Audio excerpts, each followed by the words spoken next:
हरि बोलो, हरि हरि बोलो, हरि हरि बोलो जी। कैसे हैं आप सभी? मेरे लाला लाली की असीम कृपा से आप सब बहुत अच्छे होंगे जी। आशा करती हूँ आप सभी मेरे लाला लाली की सेवा में मगन मस्त होंगे, उनकी कृपा का, उनकी लीलाओं का आनंद हर पल हर क्षण ले रहे होंगे। तो जिस प्रकार से सभी को पता है कि श्राद्ध जो की है, पितर पक्ष जो है वो शुरू हो चुके हैं, वो चल रहे हैं। तो बहुत सारे लोगों का सवाल है जी कि पितर पक्ष में लड्डू बाबू की, लाडो की सेवा कैसे होगी, उनको भोग कैसे लगेगा, उनका स्नान कैसे होगा, आरती कैसे होगी, और जो संध्या आरती होती है वो किस प्रकार से करें, सुबह की पूजन आरती कैसे करें। भाई जो पितर में जो भोग बन रहा है श्राद्ध में, वो पितरों के हिसाब का बन रहा है, लग रहा है, उनको निकल रहा है उनकी थालियां। तो प्रभु का लड्डू बाबू लाडो का भोग कैसे लगेगा। तो आज इन्हीं सारे प्रश्नों का उत्तर लेकर के मैं एक बार फिर से आ गई हूं।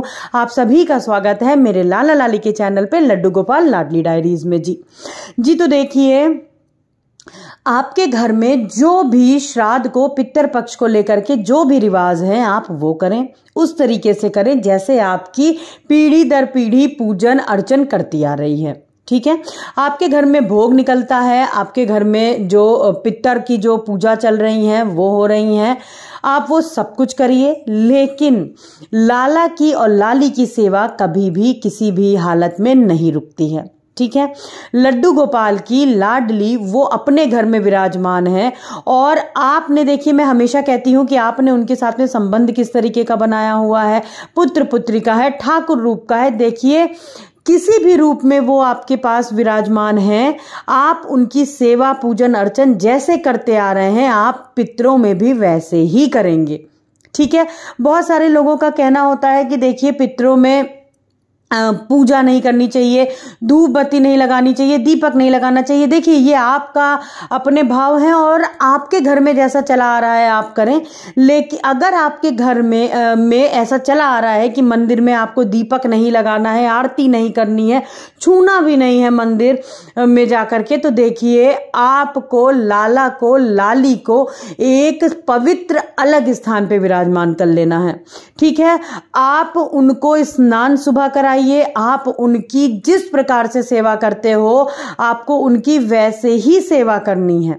सेम आपको बिल्कुल अभी जो आप दैनिक पूजन जैसे करते हैं, आप उनको उठाते हो, आप उनको स्नान कराते हो, जगाते हो, भोग लगाते हो, सुलाते हो, पितर पक्ष हो, कुछ भी हो, आपको पूजन, लाला की सेवा अर्चन, भोग, श्रृंगार सब वैसा ही करना है। देखिए, लाला लाली जो है वो बाल स्वरूप में मेरे नारायण महालक्ष्मी माँ ही हैं। और पितरों में भी आप ये समझिए, बैकुंठ जो है वो भी मेरे नारायण का ही स्थान है। नारायण ही बसते हैं हर जगह, मेरे प्रभु का ही बनाए हुए ये पितर पक्ष जो है, उसमें भी प्रभु ही आते हैं आपके घर में, आपके पितरों के रूप में। ठीक है, तो साक्षात आपके घर में लाला पहले से ही विराजमान है।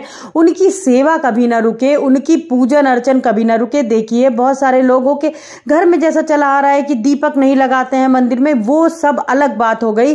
वो जैसे आपके घर में चला आ रहा है आप करें, लेकिन लड्डू गोपाल की, लाडली की सेवा जिस प्रकार से आप रोज की करते हैं, सुबह स्नान, पूजन, श्रृंगार, आरती, भोग, आप सब कुछ करिए। आपको उनके पास में सब कुछ करना है।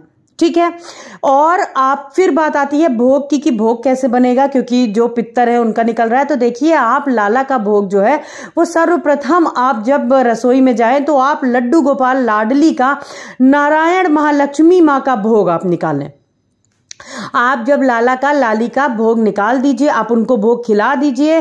फिर आपको जो भी थाली निकालनी हो पितरों की, या जो भी आपको, आप जिस प्रकार से जो अपने घर का जो रिचुअल है आप करती हैं, जो रीति रिवाज से करती आ रही हैं, आप उस प्रकार से करिए। लेकिन सर्वप्रथम भोग जो है वो लाला लाली का ही निकलेगा। और ऐसा बिल्कुल नहीं है जैसे आप करती आ रही हैं। देखिए, सर्वप्रथम दूध का भोग जैसे आप सुबह लगाती हो लड्डू गोपाल को, सबसे पहला भोग आप वो लगाइए। फिर उसके बाद में आप जो भोग नाश्ता कराती हैं आप वो कराइए। फिर आप उनको जो भोजन कराती हैं कराइए।